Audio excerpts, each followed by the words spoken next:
Podemos assentar um instante, meus amados irmãos em Jesus Cristo.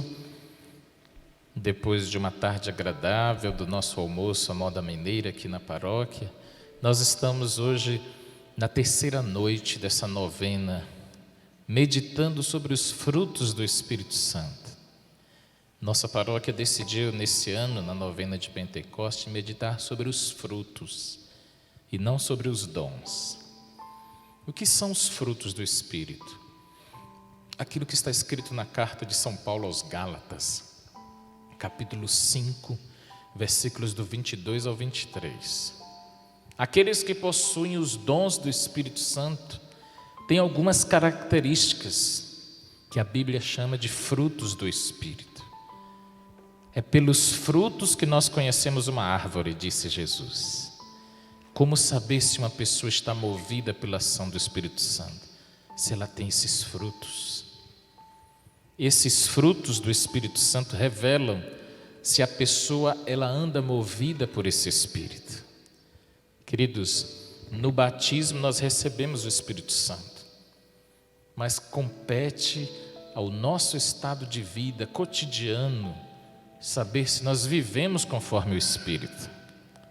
Porque o mesmo autor da carta aos Gálatas diz que os desejos da carne são exatamente contrários aos desejos do Espírito. Os frutos do Espírito Santo que nós escolhemos para a nossa novena é caridade, alegria e hoje a paz. Padre, como saber se uma pessoa é movida pelo Espírito Santo? Primeiro, é uma pessoa caridosa. É a primeira grande característica. E na Bíblia, a palavra caridade é sinônimo de amor. Amor verdadeiro. E é também uma pessoa alegre. Uma grande característica de quem é movido pelo Espírito Santo é a alegria. Mas não é aquela alegria fugaz. É uma alegria que mesmo com doenças, mesmo com diagnóstico difícil, é uma pessoa alegre, que enfrenta com determinação as dificuldades da vida. Você conhece alguém assim? Que apesar das dificuldades é uma pessoa alegre? Porque ela tem um grande motivo para isso. É o fruto do Espírito Santo. Não é brincadeira, meus irmãos. Nós temos, ao menos que eu me lembre agora, 2 paroquianos passando por um tratamento de câncer muito agressivo, mas muito agressivo mesmo. E manter a alegria no meio de um tratamento é só por Deus, sim ou não? Não tem outra explicação. E hoje, paz. Aí você vai me perguntar, o que é paz? É ausência de problemas? Não, não é.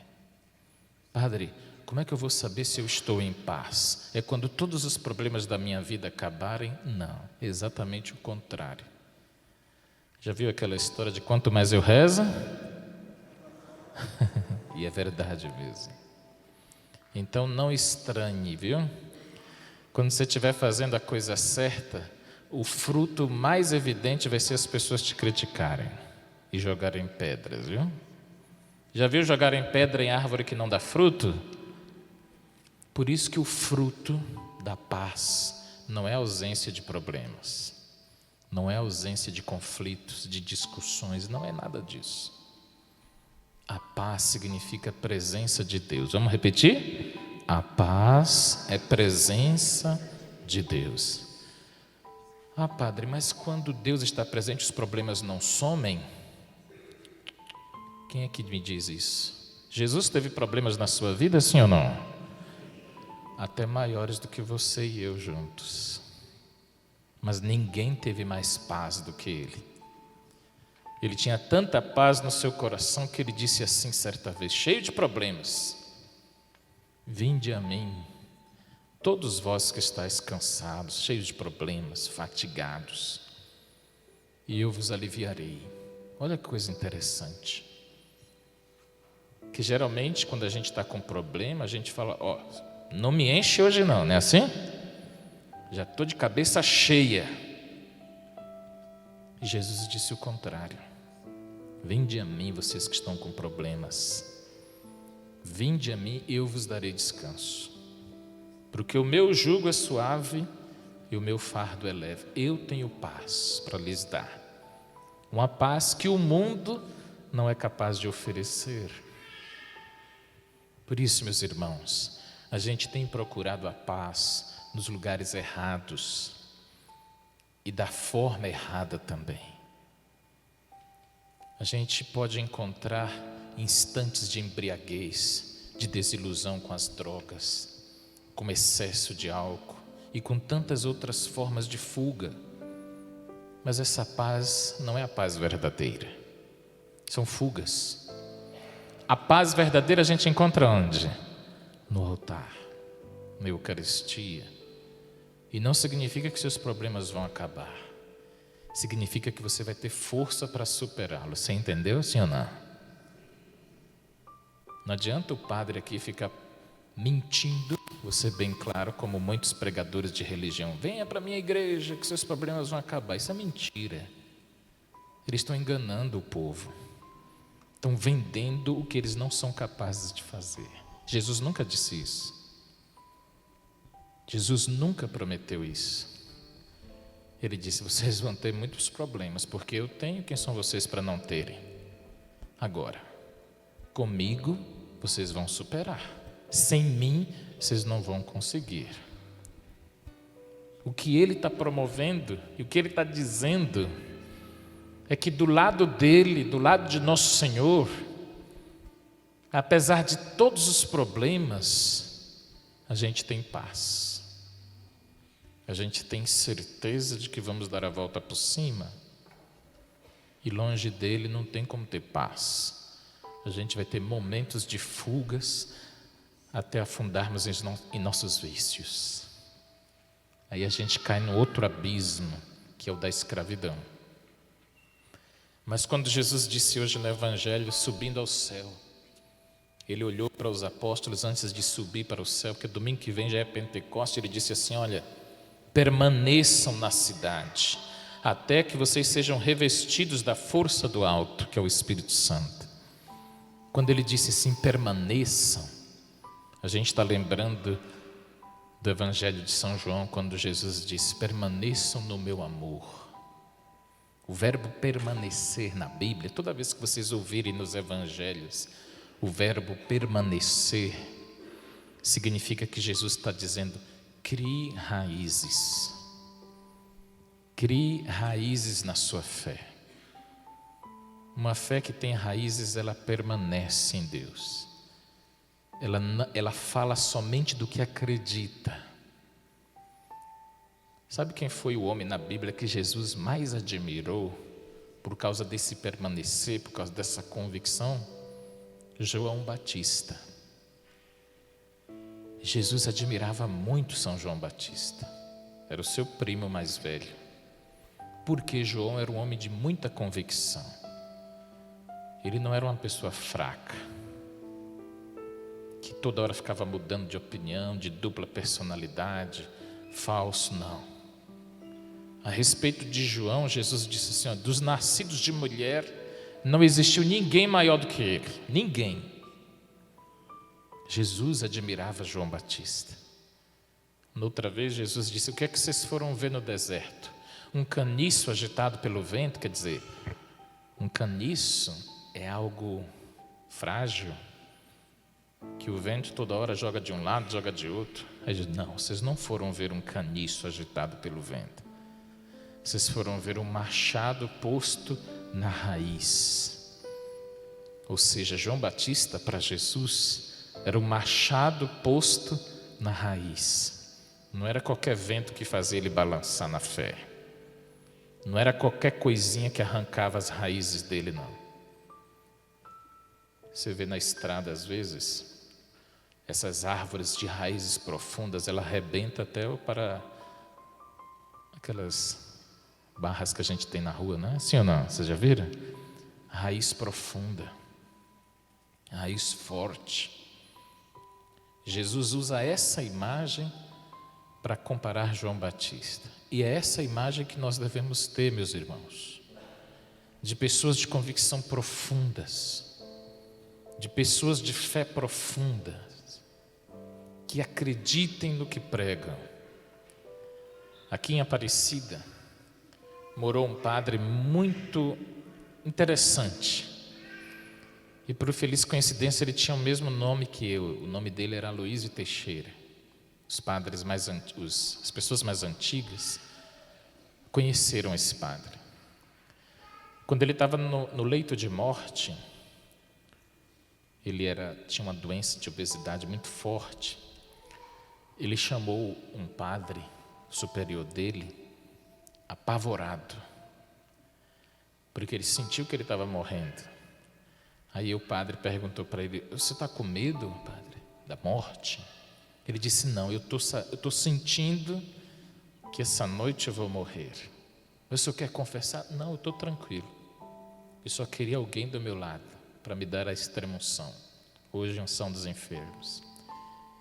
E ele começou a conversar com esse padre, e eu só sei dessa história que estou partilhando, porque esse superior, em pregações de retiro, partilhou para todos. Ele disse assim, já para morrer, né? Eu tenho certeza que eu não vivi tudo que preguei, mas eu acreditei em tudo que ensinei. Vocês entenderam? Ele falou com bastante sinceridade no leito de morte. Eu tenho consciência de que ele teve dezenas de anos de padre, pregou dezenas de missões. Eu tenho certeza que não vivi, que não consegui viver tudo aquilo que preguei. Mas eu nunca subi ao altar sem acreditar no que eu estava fazendo. Meus irmãos, isso é raiz profunda. Jesus nunca vai cobrar de você perfeição moral. Ele sabe que somos fracos, frágeis. O que Ele espera de você é que pelo menos você acredite no que você ensina. O mínimo é isso. Que nós não sejamos falsos na palavra, mentirosos, de ficar vivendo uma fé que a gente não acredita. Isso não. Isso não é bom, não é saudável. Mas acredite no que você prega. Acredite no Evangelho e lute por ele. Não entregue de mão beijada para quem não acredita. Não. O Luther King, nos Estados Unidos, ele esbravejava, que ele dizia: eu vejo tanta gente má gritando e os bons em silêncio, acuados. É por isso que o mal prospera tanto, porque os bons ficam calados, não tomam partido, não se posicionam. É um silêncio de culpa, não é o silêncio de Maria esse. Quando a gente começar a tomar partido, que nós somos a maioria, tomar partido por Jesus, que eu me refiro, aí esse mundo muda, aos pouquinhos, mas vai mudando. Porque nós, queridos irmãos, precisamos permanecer com Jesus, em gestos e em palavras e em atitudes. Quando ele estava subindo ao céu, o maior medo dele é que a gente esquecesse disso. Por isso que ele foi subindo e dizendo: olha, a última coisa que eu vos digo, permaneçam na fé. O Espírito Santo vai ajudar vocês, mas vocês não sejam pessoas frágeis de fé, sejam pessoas de convicção profunda. E para concluir, meus irmãos, Dom Aloísio Loscheider, quem conheceu Dom Aloísio aqui? Olha, uma vez perguntaram para ele assim: Dom Aloísio, por que o senhor acha que a Igreja Católica está perdendo fiéis? Olha a palavra. Ele não utilizou o termo adeptos. O entrevistador utilizou o termo fiéis. E Dom Aloísio era um homem muito inteligente. Eu não tive a graça de conhecer ele pessoalmente, mas eu leio muito sobre ele. E Dom Aloísio disse assim: olha, meu irmão, a Igreja Católica nunca perdeu um fiel. Nunca. Fiel não deixa a igreja. O fiel está em toda a missa. Vocês entenderam a resposta dele, sim ou não? Fidelidade tem a ver com fé e permanecer. Isso é ser fiel. Então a igreja não perde fiéis. Os fiéis estão aqui. Os fiéis são movidos pela permanência com Deus. Aconteça o que acontecer. E o Padre Léo, da Canção Nova, o falecido, ele ia na mesma linha, ao dizer que quem deixa a Igreja Católica pelos outros nunca esteve nela por causa de Jesus. Nunca. Que quem está por causa de Jesus não abandona o barco. Nunca, jamais. Por isso, nós precisamos permanecer. E para permanecer, esteja disposto a apanhar muito, como Jesus. Esteja disposto a pagar um alto preço, como Jesus. Não pense e nem pensemos que teremos vida fácil. A coerência cristã tem um alto preço. E só os fortes estão dispostos a pagar esse alto preço, como Jesus esteve. Por isso que ele morreu sozinho. Por isso que na cruz não tinha ninguém do lado dele. São Pedro, nosso padroeiro, quando perguntaram, não, nem conheço ele, negou 3 vezes. Quem busca Jesus vai acabar sozinho na cruz, mas vai acabar salvo por ele. Vai acabar salvo por ele. Por isso que é melhor errar com a igreja do que querer acertar sozinho. Já diziam os grandes santos. Vocês estão aqui, meus irmãos, ouvindo esta homilia, esta reflexão, e nós precisamos ter consciência de que nós somos a minoria na cidade de Guaratinguetá, acreditar nesses valores, sim ou não? Nós somos a minoria, viu? Até entre nós católicos não somos todos que acreditamos nisso, não somos. Nós precisamos crer. Vamos ser católicos de raízes profundas. Deus não está cobrando de você 100% de correção moral. Ele está querendo de você 100% de crédito. Que você pelo menos creia na palavra dele. É o mínimo que podemos fazer. Senhor, lembrando as palavras do Padre no leito de morte, eu posso não ter vivido tudo que o Senhor me pediu. Os meus pecados, a minha fragilidade humana me aterroriza. Mas eu nunca duvidei de sua palavra, nunca, e nunca ensinei o contrário. Eu sempre acreditei no teu divino amor. E quem vai lhe salvar é a sua fé, viu? É essa fé que vai lhe salvar do inferno. É você dizer para Jesus, Senhor, mesmo que eu não tenha vivido tudo, me perdoe, me ajude. A minha fé em ti continue inabalável, me salve. Já que as minhas atitudes não foram tão corretas, me salve pela tua graça, pela tua misericórdia, pelo teu infinito amor. E aqui eu concluo mesmo. Quem já assistiu aquele, é uma peça de teatro, não? Mas depois se transformou num filme muito engraçado, chamado O Alto da Compadecida. Vocês já assistiram? Aquela última cena do filme, João Grilo chama quem? Quem é? Fernanda Montenegro, quem é? A compadecida, né? Aí chega o momento que os argumentos, Lampião tinha matado não sei quantos. A mulher do padeiro era adúltera, o padeiro também. Todo mundo cessou os argumentos. O diabo já estava fazendo a festa, não era assim? Aí ele disse assim, eu vou chamar quem pode mais. É alguém perto de nós. Teologicamente é perfeito. Que Nossa Senhora não é deusa. Não é deusa. Ela está infinitamente abaixo de Deus, mas infinitamente acima de nós. Aí ele chama ela. Ele diz assim, já que a gente não tem mais argumento, já que o diabo já está querendo mandar a gente para o inferno, eu vou pedir o meu último socorro. Por isso que é chamado de perpétuo socorro. O último socorro. E ela ajuda. E o argumento que Nossa Senhora Compadecida faz para Jesus é, eles são pobres como nós, meu filho. Não é assim? Vocês lembram disso? O texto do Ariano Suassuna é perfeito. É perfeito com o papel de Nossa Senhora. Eles não têm mais argumentos. Tentam, confessam, vão para a missa, depois pecam de novo. Já não tem mais jeito. Mas eles são como nós, meu filho.